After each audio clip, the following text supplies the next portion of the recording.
Okay, so our next topic in mammalogy is locomotion. So we're going to study how mammals move.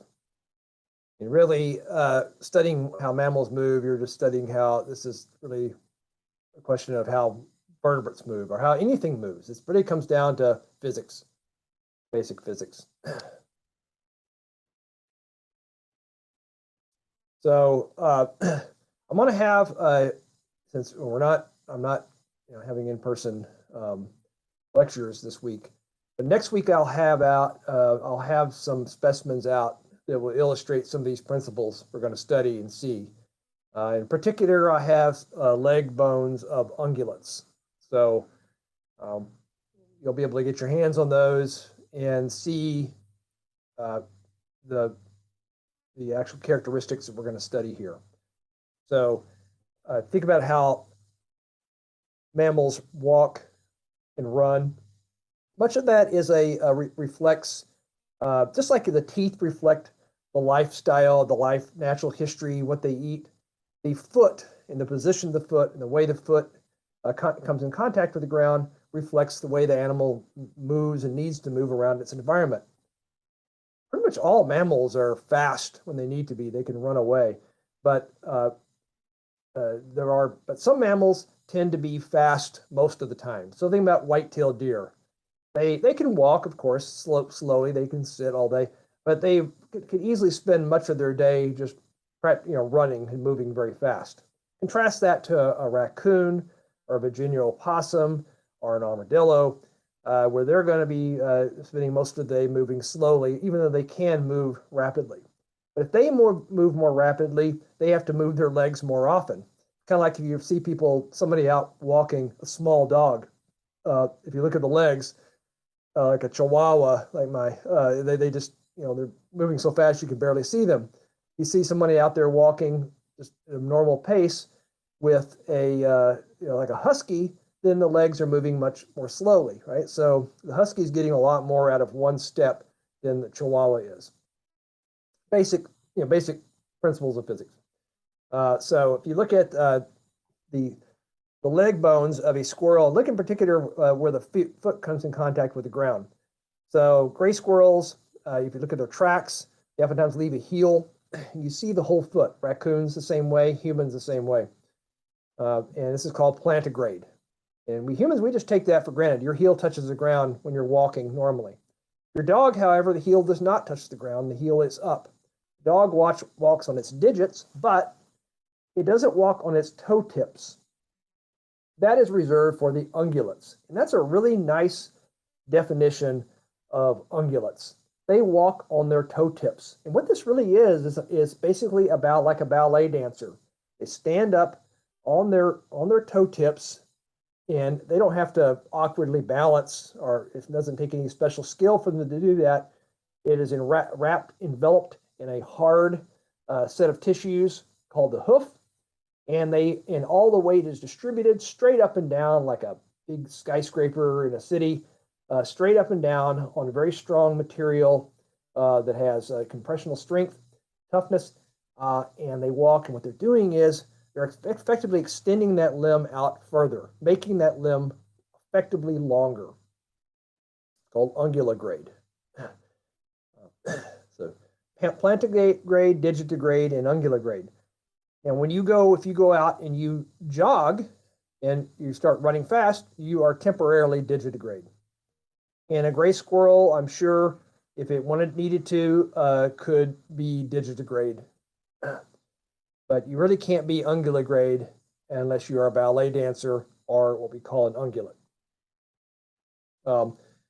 So, for example, you just take a look here at the way a raccoon moves. Look at the tracks of the raccoon.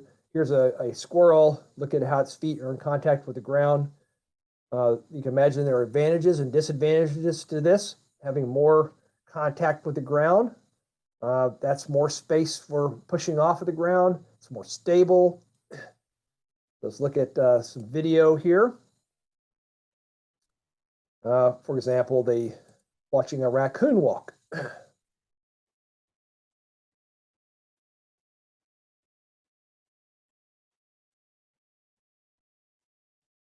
Notice the heels and that would be the front.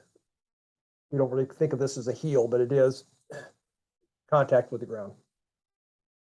Human, contact with the ground.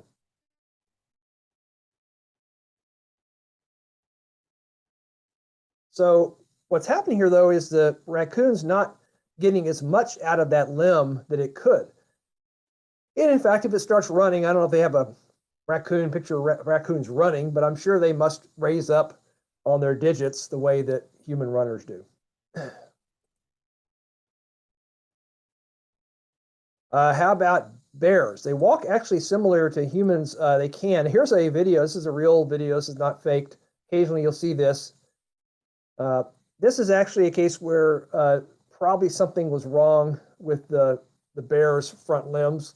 But if you look around, you'll find plenty of videos like this and trail cameras and so on. They can walk on their hind limbs. It's just kind of interesting because when you you can imagine what people think of this. Is it if you listen to bears walk in the woods, which I've heard before, it sounds like a person walking. They're plantigrade, so this is just now they're plantigrade whether they're walking on their hind limbs or not. I just thought that was interesting that this one was walking on its hind limbs. We humans can be digitigrade. So here we are running, not we, but you can be. And notice here, what to notice here is where the heel is. The heel does not contact the ground. These are professional runners, athletes. But what you're seeing here is stride. Getting the most out of that stride means that the part of the leg in contact with the ground needs to be as long as possible. How do you make it as long as possible? You can't grow your bones out, so you stretch your foot out. And so much of the athleticism that goes into running is a matter of stretching the limb out and getting the full extent of it. A simple lever. You're going to go further with a longer stride, and you're going to have a longer stride if you have a longer leg. How do you get a longer leg effectively? Is that you use your toes as much as possible. However, notice they are not walking on their toe tips. They are they're walking on their digits, their toes bent, so they're digitigrade. So humans here are digitigrade in the way that your dog, for example, walks all the time.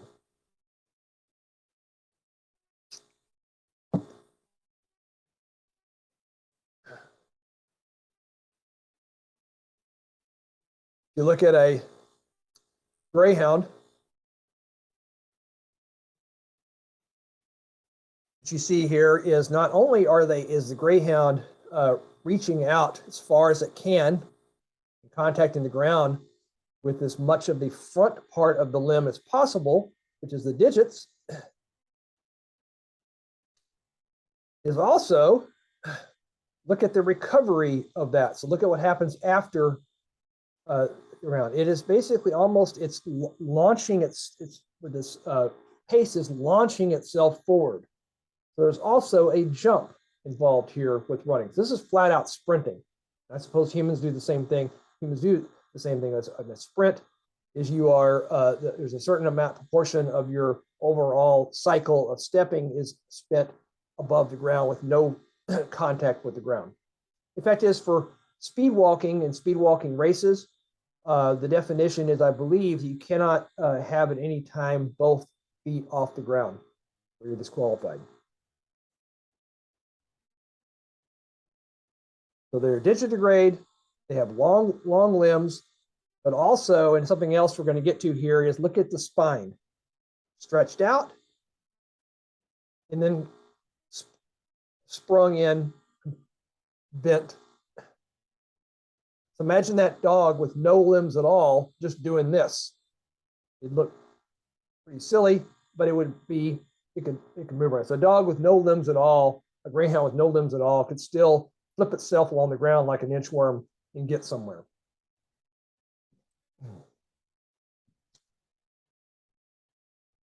By the way, dogs do amazingly well with 3 legs.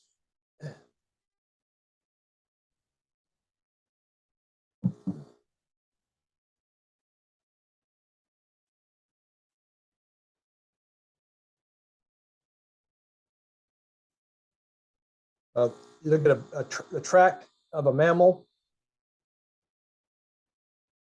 and it's pretty obvious whether it's plantigrade, but this is a normal walk. So a bear that's running is going to leave a tract that's more digitigrade.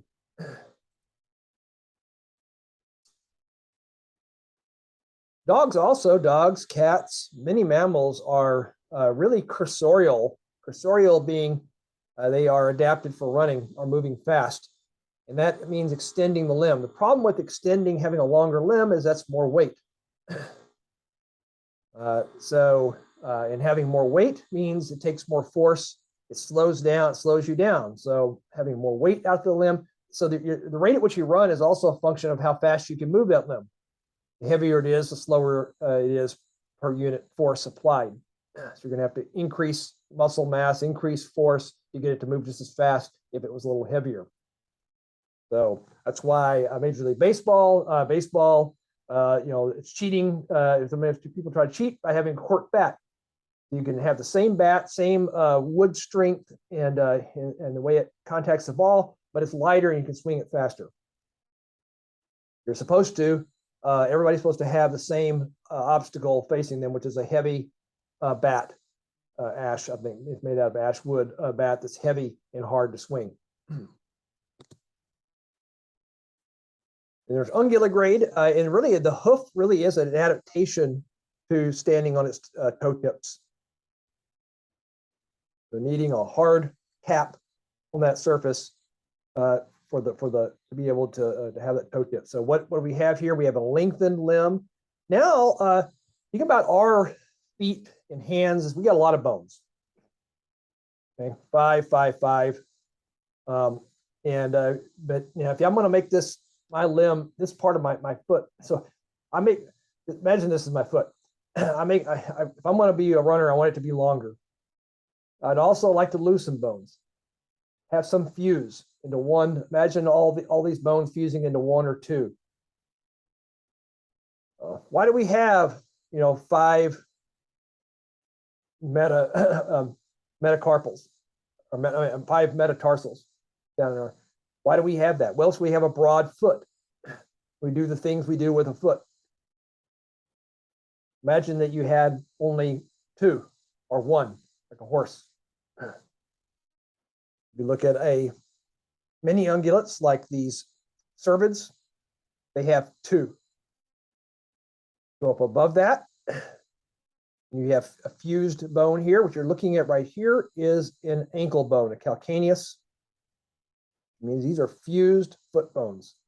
You go up above that, and now we have what would be the tibia and fibula, and one of those is sort of taken over most of the duty, and the other one is sort of atrophied and practically not there. And then you have the femur. The femur is always there and strong. Question is how long it is.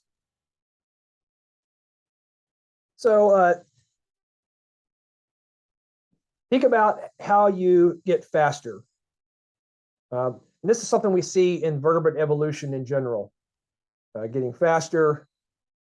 If you want to get faster, you got to have longer limbs. Longer limbs are heavier. Okay, how do you counter that? Lose some bone. Well, the problem with that though is the bone is weaker, or it can snap more easily. Yeah, bones. Think about those ungulates fighting in the steep slopes, rocky slopes in a desert environment. Ungulates have sort of long, proportionally skinny legs, so it can break more easily. So the weight's got to be distributed straight up and down, and not have a lot of potential for torque and spiral fracture there. So that's a trade-off. The longer the limb, the heavier it is. Therefore, it needs to be skinnier. Skinnier it is, the more fragile it is. So this is a push and pull. You go one direction and something evolution, you got to kind of pull back in the other direction. So what you see here, mammals, are adaptations not just to a sort of a lifestyle or a way of moving, but also represent trade-offs. But if you want to get faster, you need to increase your stride rate. Takes more energy. If that limb is heavier, it's harder, to move it with the same rate. A longer limb gives you a longer stride, but then it takes you longer to do the full cycle of up and down.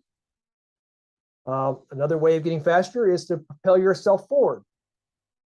So that's another, but that obviously takes energy. You need to have the limbs to be able to support that. So that is what that's how you get faster. And we see that, we see that in vertebrates because in general, we see that with even before tetrapods is getting away, adaptation for getting away from predators or to going after prey faster. There is a transition toward faster and faster in the early evolution of vertebrates and tetrapods, although of course there's lots of exceptions to that. The slow herbivorous dinosaurs that were large, but anyway, if you're going down the road toward faster and faster, not that that's an intention teleological thing, but you're evolving faster and faster, then you're probably also, this is not just predation, but also avoiding becoming prey as well. So I'm saying is there's a coevolution between, for example, the cheetah and its prey. Faster cheetah, faster prey, faster prey, faster cheetah. Cheetahs are the iconic example of the evolution of speed in mammals. It is hypothesized that cheetahs, even without legs, would be faster than some mammals with legs. Stride is a function not just of the length of the limb and how far you put it out there, but it's a function of how far the spine can bend.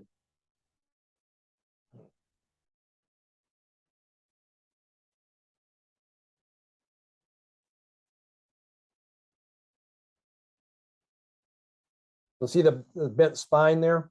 This is something in the evolution of we see in the evolution of mammals is a more flexible spine. Notice the lack of ribs in the lumbar region that would get in the way of running. The tail is used as a counterbalance as well, side to side.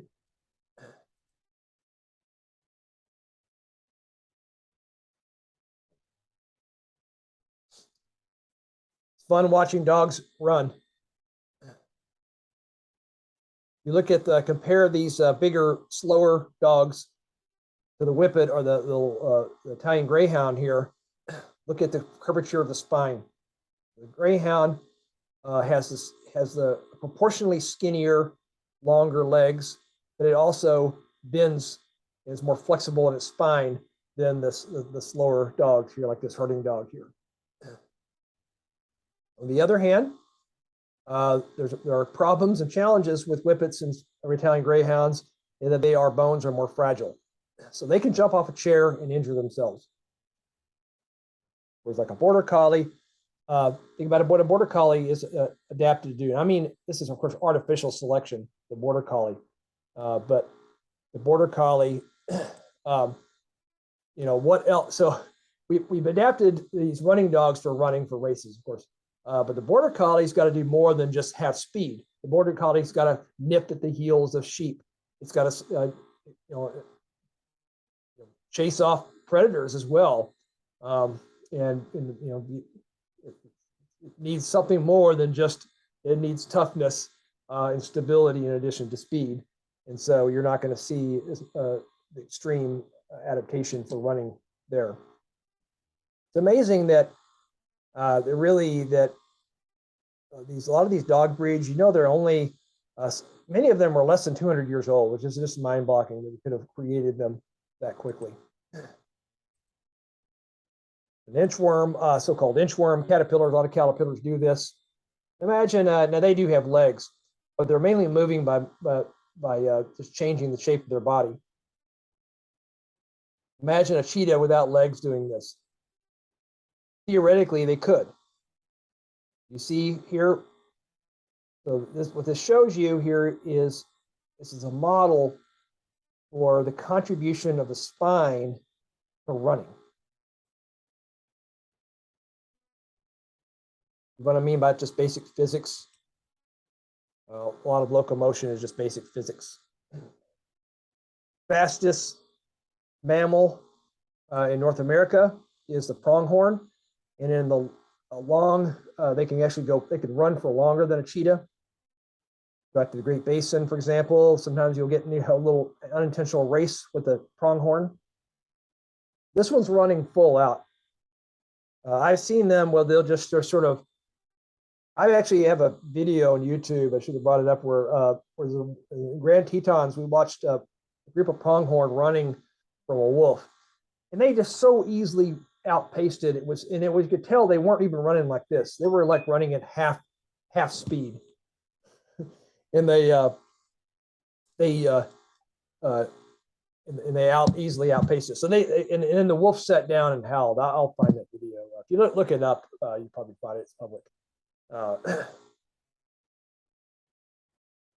But much of that is not just length of the limb, but also the use of the spine. Another example here of something that's completely not ungulograde, of course, and not even digitigrade. But what do raccoons need to do? Think about what they need to do. They need to climb. Right? Climb trees. Just like gray squirrels need to climb trees. They need to maneuver around things. Imagine them climbing into a dumpster and out of the dumpster.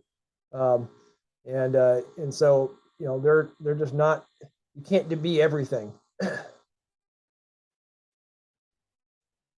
Pigs are interesting. Pigs are an ungulate, technically. But they are also, they're not particularly long. They're not particularly tall. They don't have particularly long legs. Hardly anything's faster than a pig. So they have short, stubby legs, but look how fast they are. I don't know that they're any slower than a deer, but they have to move those limbs much faster, more rapidly. That shorter limb has to be move more rapidly to go just as fast as an animal that has a longer limb. But the longer limb is harder to pull through space, and it could be heavier. If it's not heavier, it's skinnier, which means that then it is potentially weaker. Giraffes are just really interesting in general. But this is the case here of extremely long. So this is where, of course, the entire body of an adaptation for an entire body being taller. Of course, they eat at the top of the acacia trees where, there's no really competition then with any other ungulates. But giraffes can run. Awkwardly looking, but what you're seeing here, though, is a really good example of just a really long limb. But also notice something else about these giraffes is that, and unfortunately, we're seeing just a side profile of them, but is that they are running in one plane. So if you are, for example, maybe some of you are athletes who run track, you're obviously not doing a lot of side to side. You want to try to avoid this supinating, pronating, and stay in one plane, because any movement to the side is wasteful. So the first thing you'll notice about mammals that are adapted for running, we call them cursorial mammals, white-tailed deer, or even a mammal we don't think of as cursorial. When it runs, it's going to be maximizing the movement front and back and minimizing movement side to side. Compare that to a human running, say, in a game like soccer, where you need to move and side to side as well as front and back.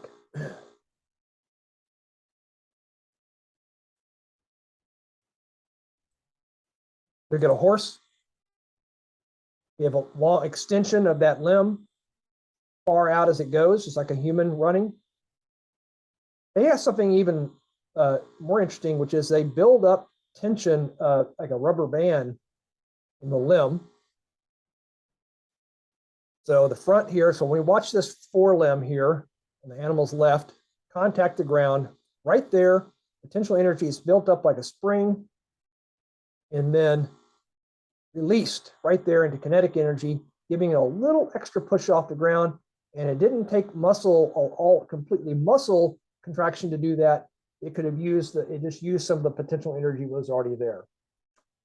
So I don't, so when it comes off the ground, there's a little flip. It has potential energy left over from the last step in gravity. So you're recovering some of the potential energy you would have lost You have to use complete muscle power to, so you're basically using tendons, flexibility of the tendons. You look at back to this diagram here, just illustrating what makes up a rapid movement. You see, much of the time is spent off the ground. This is true for human sprinters as well. I think it's probably most of the time they're actually off the ground. And some component of this is actually propelling forward, jumping forward. The cheetah is so adept at spine flexion that it could theoretically run nearly 10 kilometers per hour without any legs at all. This is what the great verb anatomist Milton Hildebrand said in 1995.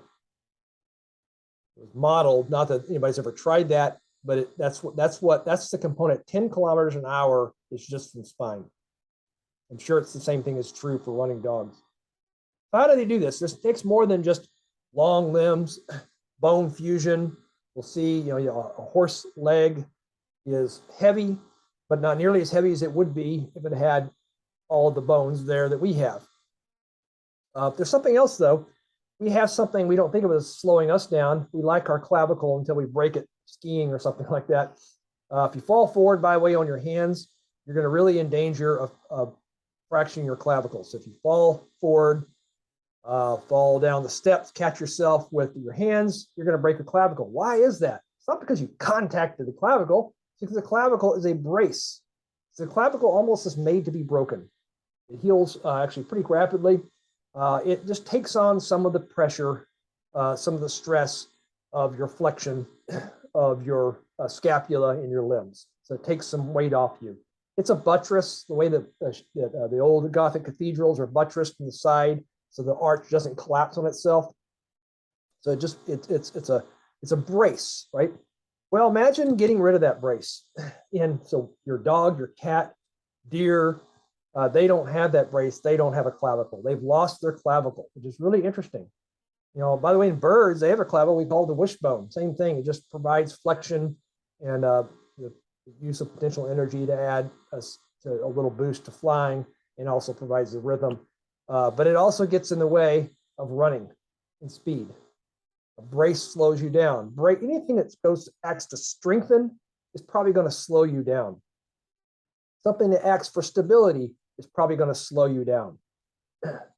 No clavicle. Isn't that interesting? They lost their clavicle. And at some point, it probably became just a little process, and then it went away. So this is interesting in a case in evolution where the clavicle, I guess, the mutations that result in less clavicle are rewarded. So you'd have, when these animals run, they don't have, like those raccoons are just kind of moving side to side. Humans do a lot of moving side to side. Cursorial mammals don't do that. What cursorial mammals do. I'm sure your coach in track, one of the things you work on in addition to breathing and everything else you do in training and aerobics is the way you run, of course, the way you're positioning of your feet.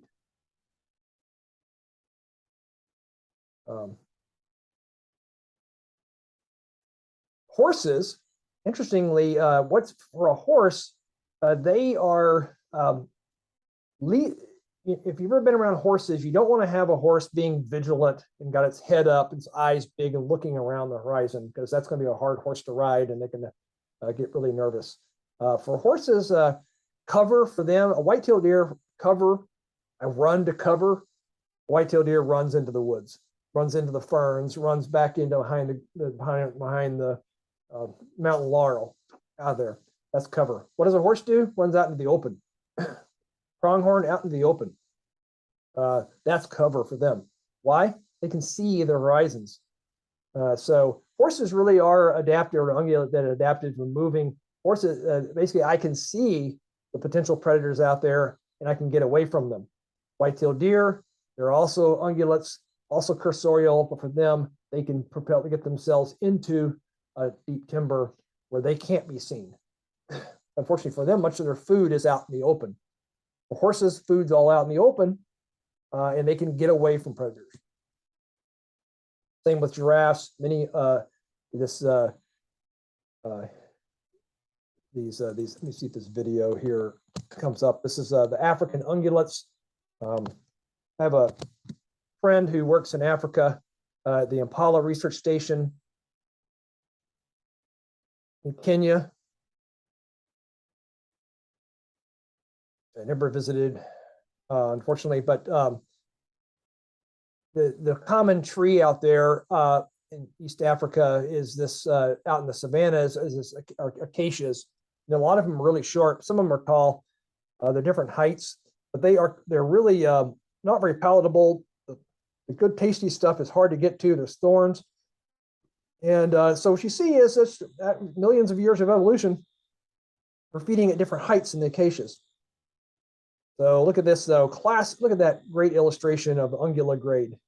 Skinny leg, fused bones. Even now here we're giving even more so is the way the hip rotates as well. Eating up high. And of course, the plant has evolved to minimize the loss of leaves.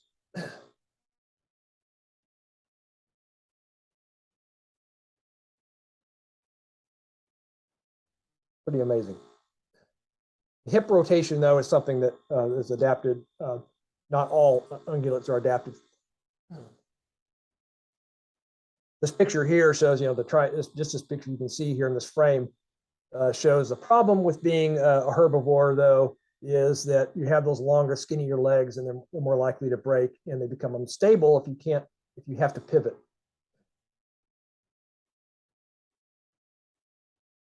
Okay, in the next video, next part of the video, we'll look at the adaptations of the bones that allow for everything we've just discussed.